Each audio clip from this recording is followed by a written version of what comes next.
My grandfather was a Christian pastor in Germany. He always said he was born on the wrong side of the ocean at the wrong time of history.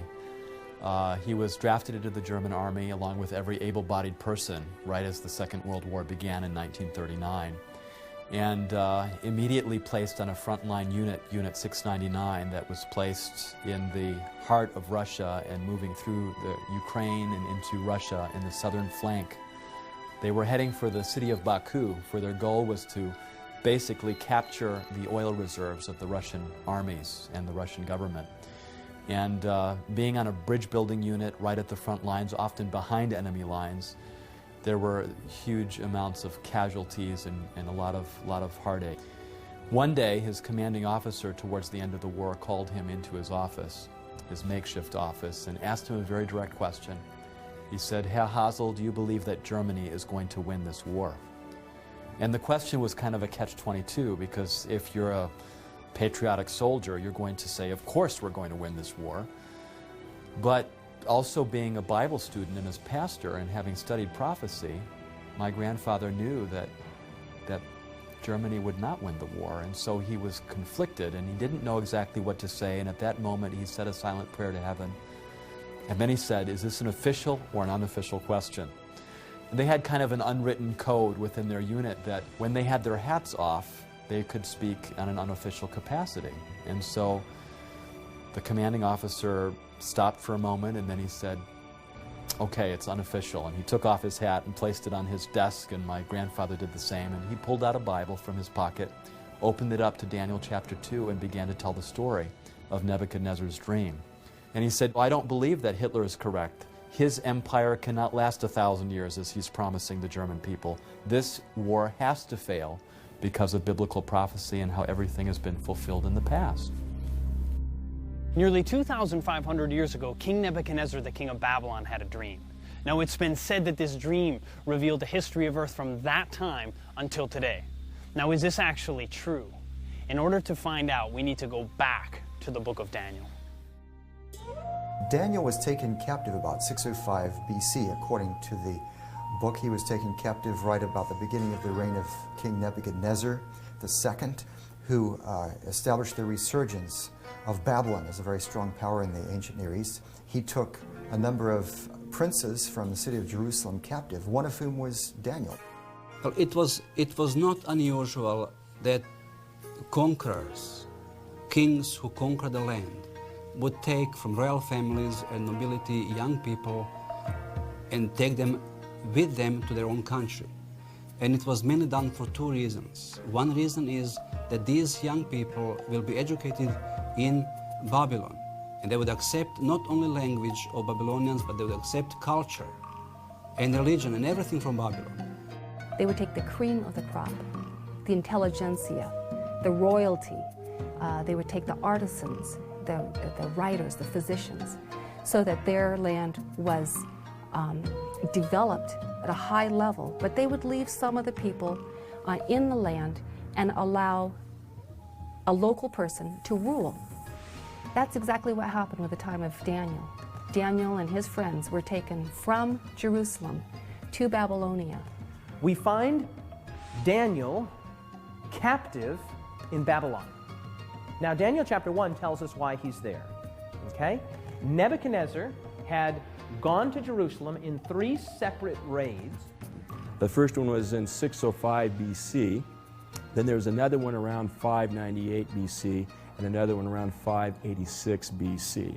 Each time the penalty against the people of Jerusalem was a little bit more severe. It may have been in that initial attack in 605 when Daniel and his friends, princes of the kingdom, were taken into captivity with the idea of training them and making them sympathetic supporters of the Babylonian crown. This piece chronicles events from 605 to 594 BC, including Nebuchadnezzar's campaign into Palestine and the first capture of Jerusalem. Daniel was probably brought back to Babylon on the first raid by Nebuchadnezzar. He comes to Babylon, and he is enrolled in the schools of the Babylonians. He's given a Babylonian name, he's fed Babylonian food.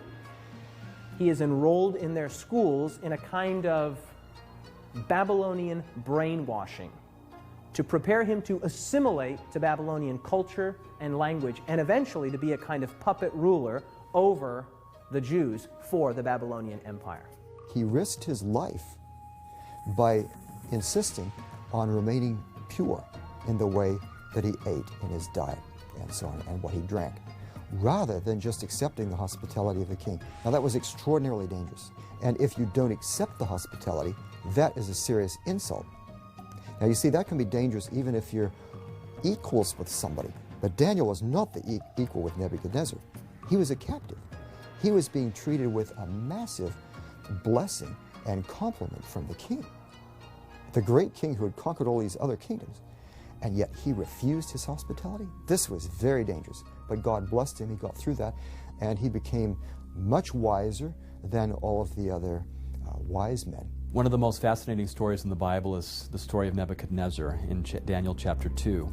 Nebuchadnezzar has dreams, the Bible says. It was his second year of his reign, and he wakes up completely disturbed because he's had this amazing dream, and like something that happens to so many of us, he wakes up and he doesn't remember what he dreamed.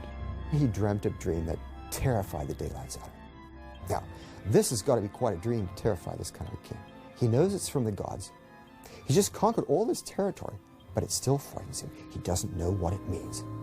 Obviously, to him, as many other people in the Near East thought, as well as Pharaoh in the book of Genesis, he thought this had something to do with him and his future and his kingdom, but he didn't know what. And what's more, in the morning he had that impression, but he forgot what the details of the dream were, so he couldn't even remember it. It's fascinating. When you look at archaeological evidence, tablets that have been dug up from 6th century Babylon, we find that dreams were a common part of Babylonian existence, particularly among the priestly class, among the elite class. There was a whole school of how to deal with dreams. They had books on how to interpret and define dreams. So that description of the king having a dream and having someone come in to interpret it fits right in with the 6th century context. The greatest attested genre of Babylonian literature that we have is divination literature, omens, like that. In other words, what I'm saying is that if you took all of the Babylonian written materials that we have and you put them all together in a library, the biggest section would be this one. Babylon is steeped in religious meaning, connotations, overtones, undertones. And that's the world that Daniel lived in. And this is the context in which Nebuchadnezzar had this dream. He was filled, his life was filled with symbolism. And so for him to have received a dream that was so symbolic would have really meant something significant to him. He would have realized this is more than just a strange dream. It has meaning. If a dream was not interpreted, it was perceived as dangerous, or it was perceived as a curse. That's why people had to fight for finding the interpretation of the dream. So therefore he called all of his wise men who were supposed to deal with dreams and visions and interpreting them and omens and divination and all that stuff. And they were the ones who knew about the gods and how to get in touch with them. So he calls them all together. For some reason, Daniel wasn't there. We don't know exactly why. Maybe they just neglected to call him because he's a young colleague of the rest of them. We don't know. Maybe there was some politicking going on. Maybe some of the others were jealous and didn't want to call him. All right, so Nebuchadnezzar has all of these people, and he says, all right, I've had this dream, and I want you to tell me the interpretation. So they say, oh, that's fine. We're in that business. Tell us the dream. Oh, no, I don't remember the dream. You're going to tell me what the dream is. And he goes so far as to say, I have decided firmly, if you do not tell me what my dream was and interpret it, I will have you cut into pieces and your houses turned into piles of rubble. He is demanding of these wise men that they tell the king the content of the dream. And they get upset. They know they're going to die if they don't do this. And so they're really working hard against this. And you know what they do? They say, as it says there in Daniel 2:44, he says, now wait a minute, king. They're fighting for their lives now. There is no king on earth that would ever ask such a difficult question. The king basically says, I'm not going to be persuaded by your time-saving tactics. Okay? If you tell me what the dream is, then I can have confidence in your interpretation. I don't remember what the dream was, and that's what I need you to do for me. After all, you're the magicians, you're the astrologers, you're the soothsayers. Tell me the dream. They were paid, they were enrolled, they were on the divine payroll for the purpose of knowing what others didn't know. They had access to secret information, and so it was reasonable for the king to ask this. And so the king decides that he's going to have them all killed. All of his top advisors, all of his magicians, astrologers, his sorcerers, his enchanters. And the story or the decree comes to Daniel and his 3 friends. And they began killing the wise men, and they sought Daniel and his companions to kill them. Now, Daniel, as we've already said, had gone through the schooling of the Babylonians. And so he was apparently numbered with the wise men. He was numbered with those that were being killed. As the story unfolds, one of the king's guards arrives at Daniel's house for the purpose of executing him. That must have been awkward, right? Knock, knock, knock. Hello, what can I do for you? Daniel? Yes, I'm here to kill you. He answered and said to Arioch, the king's captain, "Why is the decree from the king so urgent? What's going on here? Why all the haste? Why all of the urgency?" Then Arioch made the decision known to Daniel. He must have said something like, "Well, listen, the king's had a dream. He can't remember the dream, but he knows it's important. He has an anxiety associated with this dream." So Daniel went in and asked the king to give him time that he might tell the king the interpretation. Instead of fearing for their lives, they decide to have a prayer time together. And Daniel asks, and his friends ask, that the Lord would give them not only the interpretation of the dream, but the dream as well. And so the first word of verse 19, then the secret was revealed. What do you mean then? Well, after he prayed, after he asked. So Daniel at this point is rushed into the presence of the king. And then Daniel explains to the king the dream. It's interesting, though, what Daniel says at the beginning. He says to the king, "No wise man, enchanter, magician, or diviner can explain to the king the mystery he has asked about it, but there is a God in heaven who reveals mysteries, and he has shown King Nebuchadnezzar what will happen in days to come." I can just imagine when Daniel came in and the king said, with surprise, "Can you tell me the content of my dream?" And Daniel said, "I cannot tell you the dream because of my wisdom, but there's a God who reveals secrets." And the king was listening because that sounds good, but he hadn't heard the content of the dream yet. Because remember, the king doesn't recall the dream. But you can be sure that if he starts to hear it, you know how that is when you can't quite remember something and someone says, "Oh, is it this, is it this?" "Oh, yeah, that's it." Okay? So he's waiting with bated breath. What will the dream be? And then Daniel said, "O king." Yes, the king said, "That's right, I'm king." "O king, you looked and saw." "Yes, I saw." "Now what did I see?" I can just see the king leaning forward in his chair. And then Daniel says, "O king, you saw an image." And as soon as Daniel had uttered that one word, image, he had won the day. Verse 31, "You, O king, were watching, and behold, a great image. This great image, whose splendor was excellent, stood before you, and its form was awesome. This image's head was of fine gold, and its chest and arms of silver, its belly and thighs of bronze, its legs of iron, its feet partly of iron and partly of clay. You watched while a stone was cut out without hands, which struck the image on its feet of iron and clay, and broke them in pieces. Then the iron, the clay, the bronze, the silver, the gold were crushed together and became like chaff from the summer threshing floors. The wind carried them away so that no trace of them was found, and the stone that struck the image became a great mountain and filled the whole earth." So here he describes a great metal man, okay?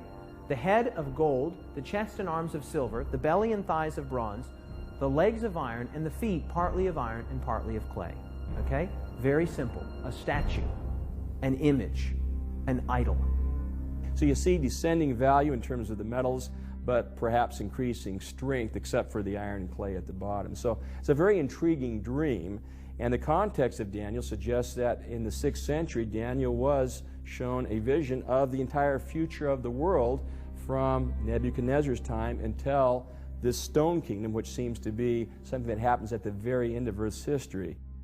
But he goes on to explain not only what the king dreamed, this image with a head of gold and arms and chest of silver and thighs of brass and bronze and legs of iron and feet of iron mixed with clay, but he goes on to tell the king what those things represent. Verse 37, "You, O king, are a king of kings, for the God of heaven has given you kingdom, power, strength, and glory. And wherever the children of men dwell, or the beasts of the field, or the birds of the heaven, he has given them into your hand, and he has made you ruler over them all." Now look at these words here. "You are this head of gold." Okay? No need to wonder, no need to question, no need to guess. Daniel says it. You, Nebuchadnezzar, and by extension, the kingdom that you represent, Babylon, you are this head of gold.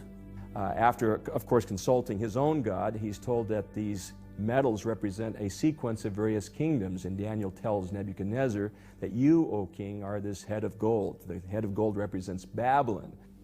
And it's very appropriate that that be the symbol for Babylon, which was gilded in gold, famous for its gold. Babylon was one of the most spectacular cities of the ancient world. If you look at the size of Babylon, it was larger than Rome, larger than Athens. It was just an enormous city that was situated just about 25 miles south of Baghdad in modern Iraq.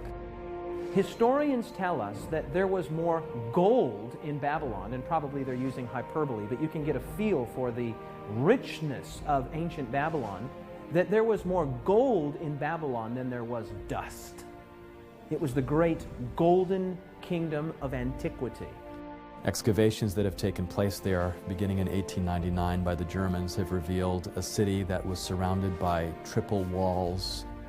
The walls of Babylon consisted of actually two systems of walls.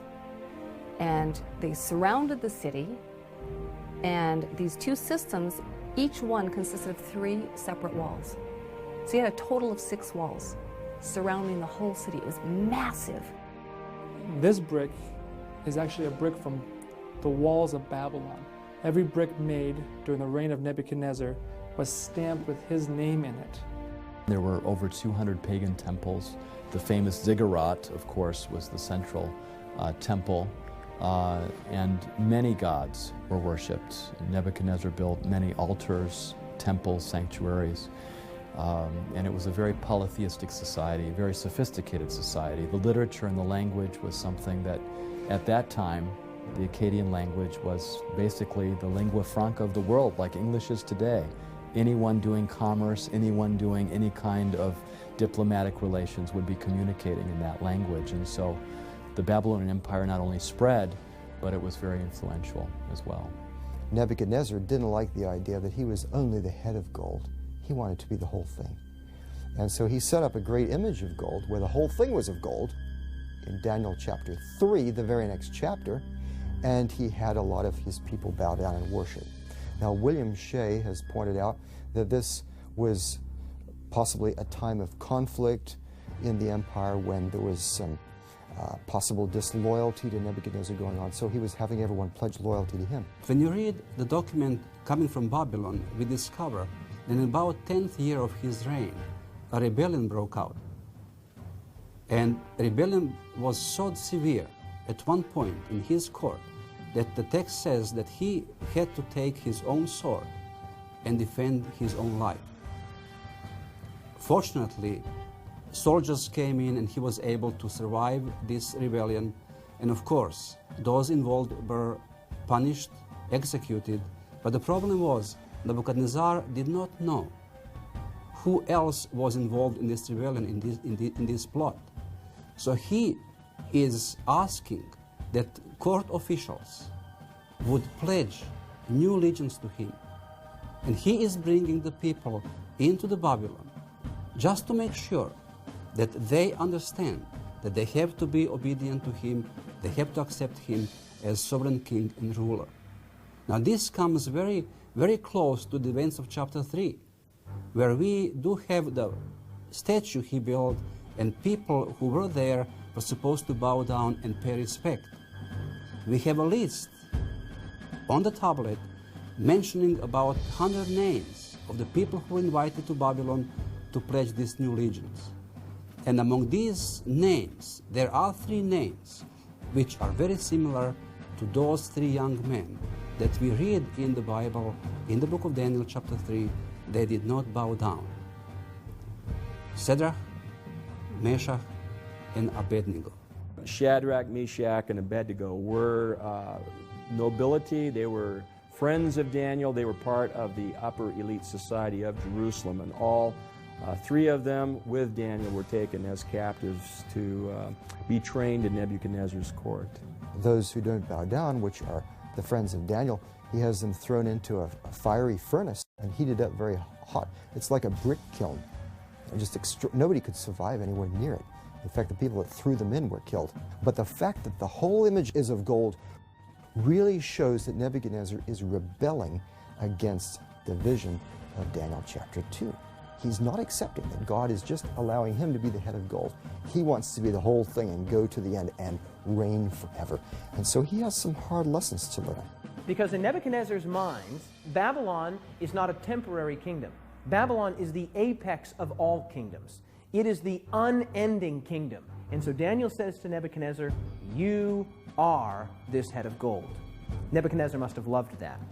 But he didn't love what came next. Take a look at verse 39.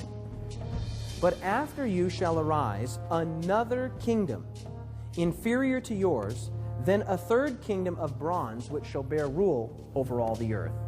Nebuchadnezzar was listening to that and probably didn't like it, but he heard in Daniel chapter 2, 39, that after you, that's after you, Nebuchadnezzar, after the Babylonian kingdom, another kingdom will come. Now, I'm sure that Nebuchadnezzar did not like those 2 words there, after you. But Daniel says, after you, another kingdom will arise, and then a 3rd kingdom of bronze. So now you get a feel for what the interpretation of the dream is. The gold represents Babylon. After that, the silver represents another kingdom, and then a 3rd kingdom of bronze, and then that critical phrase there, which shall bear rule over all the earth. Now, here's a critical thing to understand.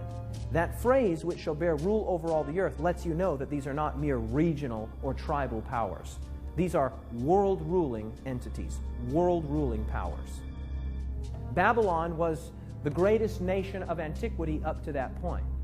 But Babylon would be succeeded by another kingdom.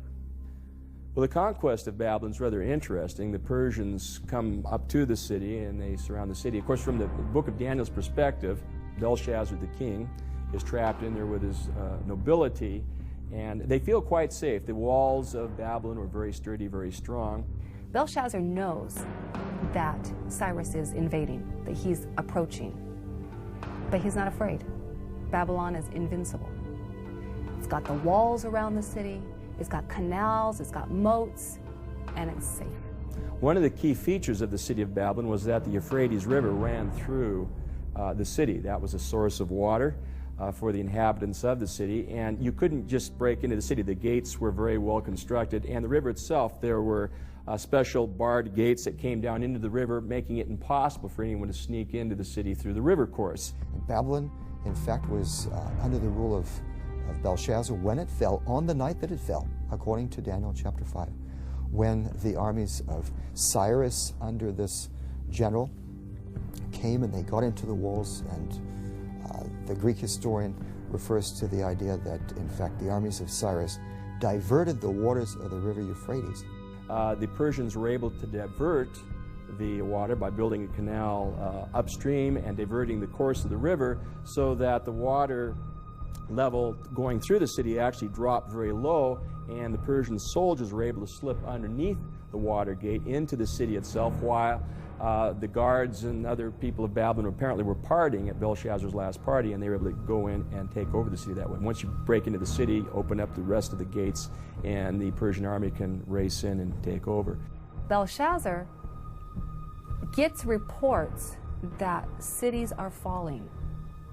So is he celebrating because he feels secure? That's what many say. Is he celebrating to drown out the fact that he knows the empire is about to fall? That's what some say. In any case, he's feasting, and he brings out the beautiful goblets and vessels that were in storage from the Israelites' sanctuary, from Solomon's temple. And they're feasting. And they get very drunk, and then they see this writing on the wall. Belshazzar is terrified of what's going on, of what he sees, and he calls for Daniel, and Daniel interprets this for him. It is a matter of time, a matter of hours before the empire is about to fall. Babylon was the greatest nation of antiquity up to that point. But Babylon would be succeeded by another kingdom, and that kingdom would be succeeded by still another kingdom. Each of these medals representing a kingdom and then a subsequent kingdom. Okay? Babylon, conquered by Medo-Persia. The Medo-Persian Empire being represented by the silver, the chest and arms. In fact, the Medo-Persian Empire is called Medo-Persia by name right in the book of Daniel, Daniel chapter 8. Cyrus, king of Persia, with his general Ugbaru-Gobryas, took over in 539. Now, the Persians were a very powerful empire, and they had quite an enlightened rule in a sense. Cyrus could be brutal on various places. So, for example, there were cities that got in his way that wouldn't surrender, and he burned the whole city with men, women, and children. However, those cities that submitted to his rule, he was very nice to, and he in fact let captives go free to their homes, including the Jews, back to Judah, and he returned gods to their temples and did all kinds of things. Now, the Persian Empire went on, and of course, when a king has a big army and lots of power, he wants to expand his empire. That's every king's dream, right? So one of these kings in the 400s, his name was Xerxes. His Persian name, in Old Persian, which is his original native language, is Shayarsha. Now, that was hard for the Jews to pronounce, so they said Ahasuerus. We know him as Ahasuerus. And the Greeks said Xerxes, which is Xerxes. Okay? He was the husband of Queen Esther. The young girl Esther lived during the Persian period, during the time of Xerxes I. Now, the Bible and the biblical text, the king that eventually married this young Jewish girl was actually called Ahasuerus. Now, I don't know what Esther called him, whether she called him Shayarsha or Ahasuerus, but in any case, that was her husband. And this guy was power hungry. He was also really weird, had a very short temper, and he wanted to conquer Greece. He invaded Greece, expanded the Persian Empire, the son of Darius, of course, and really established these major capital cities and palaces, finished them. That his father Darius had started them, but he finished them, places like Susa and Persepolis and some of these fantastic cities of the Persian Empire. But you can imagine the Greeks never forgot what the Persians had done to them. So years later, see, this was in the 400s, over a century later, Alexander the Great rose up. His father was Philip of Macedon. Macedonia is to the north of Greece. And he then took over Greece. And the Greeks and the Macedonians had not forgotten what the Persians did, and they wanted revenge. And so they all got behind Alexander, and he went over and he defeated the main Persian army in 3 great battles, Issus, Granicus, and Arbela, in the 330s, captured Darius III, the last king. The Greeks had been in tension with the Persians for quite some time. There had been several conflicts. The Persians had tried to invade Greeks several times, and ultimately, under Alexander the Great, he was able to put a stop to the Persians once and for all in this great battle where he takes on Darius the Persian and wipes out the Persian army. Alexander the Great, 331, on the field of Arbela, a marvelous battle in which, though he was outnumbered significantly, he defeats the Medo-Persian armies. Alexander had assembled a group of infantry and cavalry numbering about 49,000 men. Darius outnumbered him by some estimates by 10 to 1, about 500,000 men, some estimates as high as 1 million. So you can see that Alexander was way outnumbered in that particular battle, but he had developed quite a few tactics, like the phalanx and other tactics from his father that he used very successfully in battle. And at one point in the battle, it got so intense that Darius just turned his horse around and fled, which was a signal for his entire army to do the same. And Alexander basically won battles several times that way, with Darius fleeing. If it had been a different king, if it had been a different time, and perhaps some biblical scholars quote the passage that says that God will strike fear into the hearts of kings. Perhaps this was a divine moment where God was deciding another empire was going to take over. Whatever the case may be, Alexander won when simply on human basis he shouldn't have won. So you see this transition from Babylon to another kingdom, Medo-Persia, to a third kingdom of bronze, which shall bear rule over all the earth. Now we come to the thighs, which are bronze. This is the Greek Empire. That third kingdom is also mentioned exactly in Daniel chapter 8. It's the kingdom of Greece, or as it says in the Bible, Grecia. Okay? So, Babylon, then Medo-Persia, then Greece. In other words, there is no room for interpretation here. It just labels it. So you see, there we have a historical anchor point. We know that Daniel is using these symbols, whether different kinds of metals, parts of a big image, or different animals, to refer to a succession of empires which come up and which particularly dominate the Middle East and the territory of God's people. The Greek Empire is a very apt description for a world empire to succeed the Persian Empire. And again, that's an element Daniel seems to accurately reflect, the succession of empires. Even though Alexander was so powerful, so intelligent, had been trained by the greatest Grecian philosopher, none other than Aristotle. Unfortunately, it turned out that Alexander, while he could conquer kingdoms and stand on top of the world, as it were, could not seem to conquer himself. He had conquered the world, but he wasn't able to conquer his own demons, and he died in Babylon, leaving the empire no clear successor. And 4 of his generals took over: Cassander, Lysimachus, Ptolemy, and Seleucus, who divided up the empire in different parts, which fits perfectly the picture that we have in Daniel chapter 8. So, Babylon, then Medo-Persia, then Greece. Now, watch what happens with the next kingdom. Very interesting, beginning in verse 40. And the fourth kingdom shall be strong as iron, inasmuch as iron breaks in pieces and shatters everything. And like iron that crushes, that kingdom will break in pieces and crush all the others. He devotes more time to this fourth kingdom than any of the other kingdoms. Okay? Now, when you look at this fourth kingdom, he says it will be extremely strong, extremely potent, extremely powerful, symbolized by iron. It will crush in pieces and break all of these other kingdoms. Okay? And that kingdom is none other than the great iron monarchy of Rome. Only one kingdom would fit. The Roman Republic turns into the Roman Empire, and it becomes yet the greatest of all of these succession of empires yet. It's the strongest. It's depicted apparently in Daniel as the kingdom of iron, and certainly Rome, in terms of its raw strength, its wealth, its riches, its glory may not have been as great as Babylon or Persia or Greece, but in terms of raw strength, none of the previous kingdoms could surpass Rome, and so iron seems an apt description for the Roman Empire. The Roman Empire was an empire known as a military empire, an empire known for its well-trained armies, for its tenacity, for its organization. Known for their ferocity, known for their military strength and might, as well as a well-refined culture.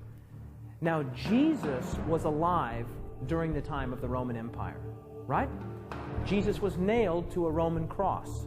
Jesus was watched by Roman soldiers. Jesus stood before Pontius Pilate, a Roman governor. And of course, crucifixion and the kinds of methods that crucifixion entailed just shows again the might of the Roman Empire and their characterization in the Bible as an empire of iron. So you have the long legs of iron, right? The long legs of iron, representing Rome, were not conquered. Rome wasn't conquered from outside by a stronger, greater, more potent military power. Rome was divided. Well, I wonder what the prophecy says about that. Let's see what it says. Verse 41. Whereas you saw the feet and toes, partly of potter's clay and partly of iron, look at these 5 words. The kingdom shall be divided. The kingdom shall be what? Divided. The kingdom will be divided. In other words, there will not be a conquering of this 4th iron kingdom, but the division of it. The kingdom will be divided. And the final phase, which is not a kingdom, but it's following Rome, it's a breakup into iron and clay, which don't really mix together. So it's sort of a division of the Roman Empire. In verse 41 it says, just as you saw that the feet and toes were partly of baked clay and partly of iron, so this will be a divided kingdom, yet it will have some of the strength of iron in it, even as you saw iron mixed with clay. So the iron continues, but it is now divided.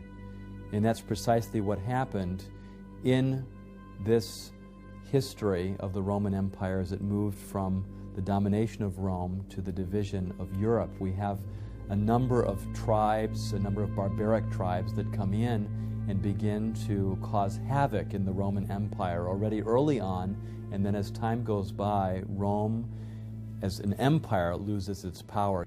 After Rome would come a divided kingdom. It would be part clay and part iron.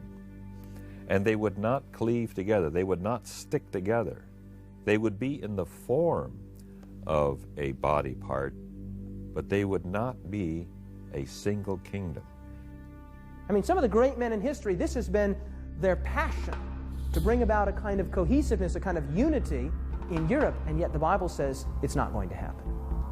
There were attempts. The story of Daniel seems to have this competing kingdom at the end of iron and clay. And it's interesting when you look at the history of Europe, you see parts of the disintegrating Holy Roman Empire remain strong.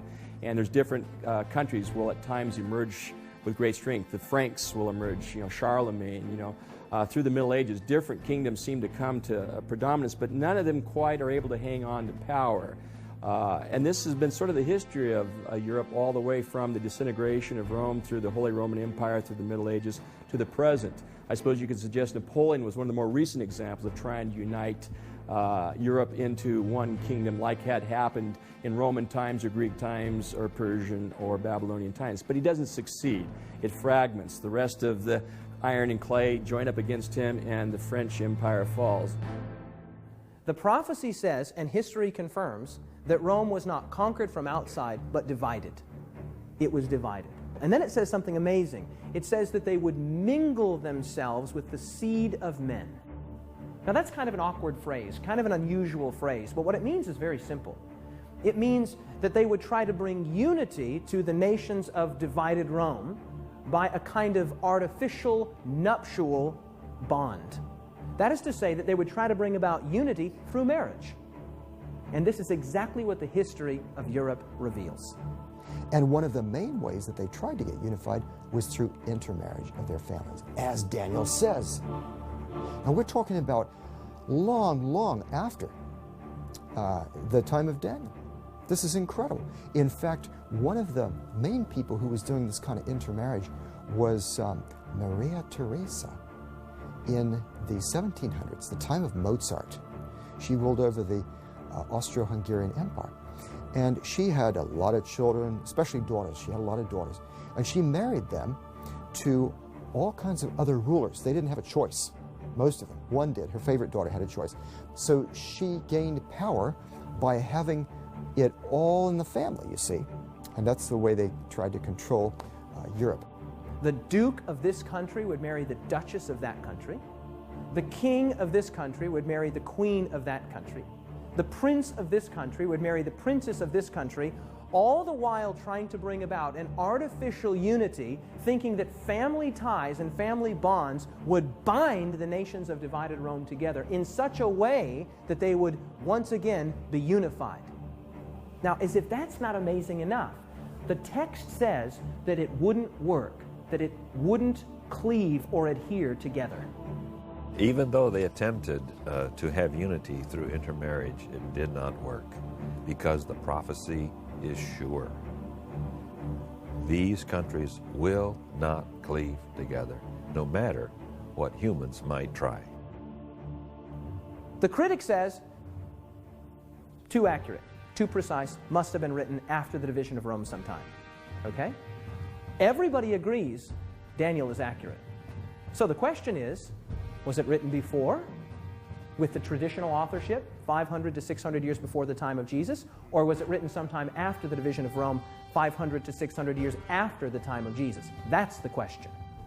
From the standpoint of an archaeologist, I would say that we have a lot of new evidence in the last several years that supports the historicity and the accuracy of the book of Daniel. How do we know then that the book of Daniel was in fact written before the events that it describes? Well, one of the pieces of evidence that confirms that is the discovery of the Dead Sea Scrolls in 1947. In those scrolls, which was basically this religious community's library, was found every book from the Old Testament, at least portions of every book from the Old Testament, except the book of Esther. Wait a minute. If portions of every book except the book of Esther were found, what book was found there? Daniel. The Dead Sea Scrolls already have the book of Daniel as a canonical book of Scripture, belonging to the collection of Scripture.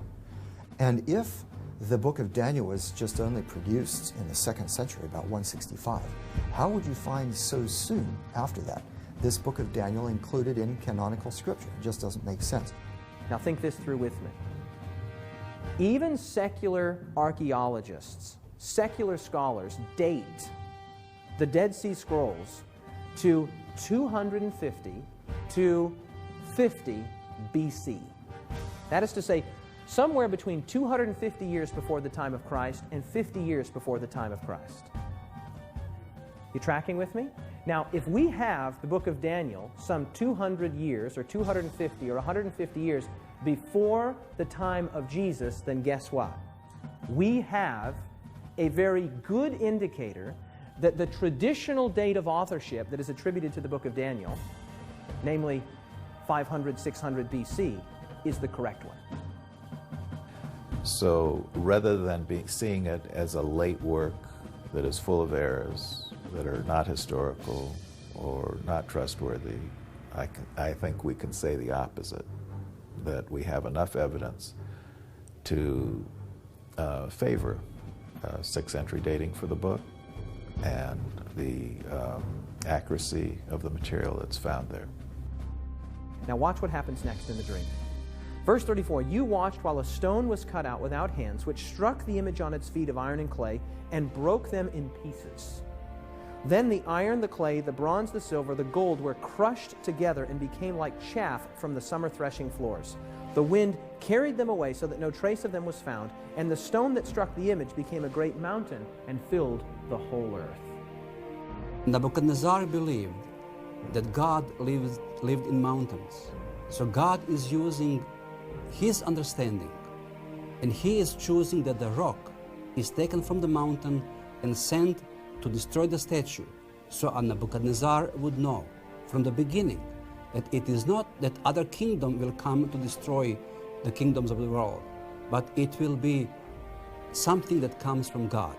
In this particular context in Daniel, it is precisely a rock being cut without hands. In other words, not something that humans are doing, but something divine that is happening that will establish a kingdom that will last forever, that will take the place of all these other earthly kingdoms. Let's consider who the rock is and what that mountain is that fills the earth.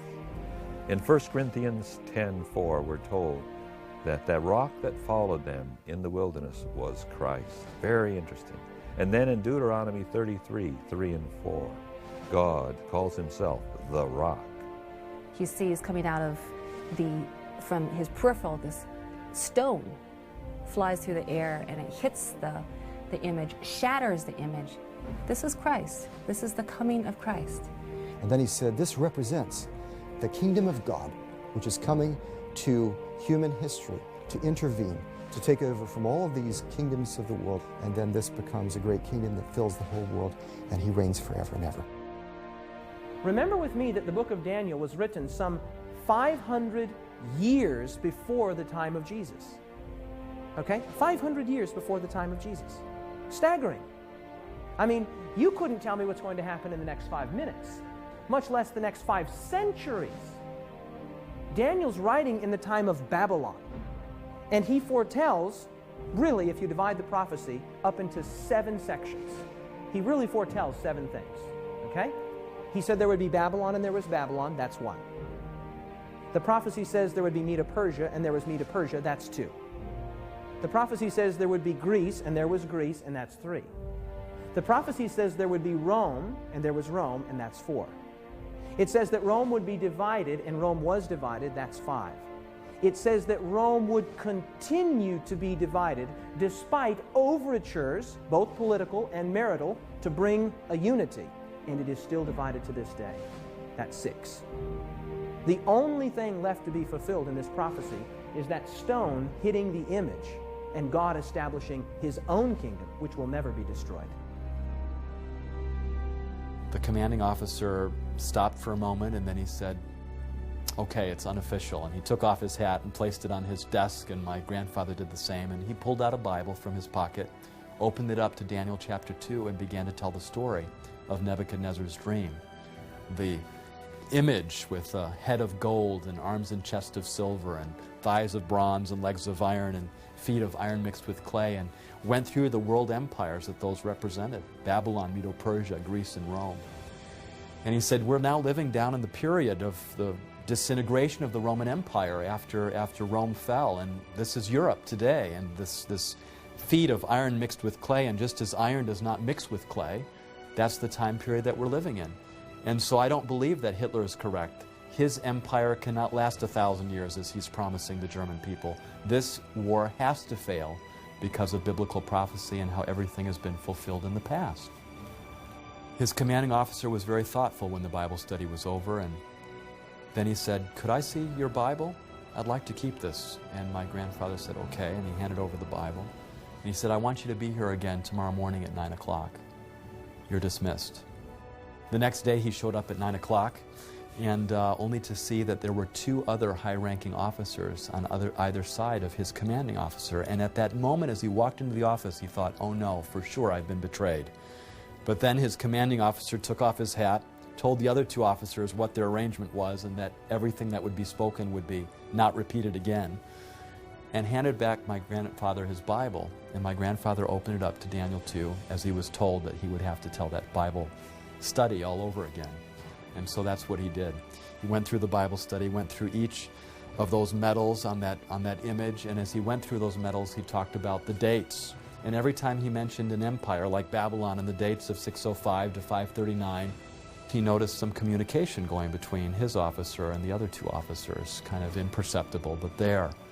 And he continued the Bible study and came to the end and said, we are now living in the time period of the feet of iron mixed with clay, and they do not cleave to one another, and for that reason, we will not have a unified European or world empire that's going to last 1,000 years. Hitler's Third Reich cannot last 1,000 years. And as he delivered that message, there was silence in the room. He was dismissed again, and as he was leaving, the commanding officer said, oh, by the way, I should introduce you to the other 2 gentlemen here.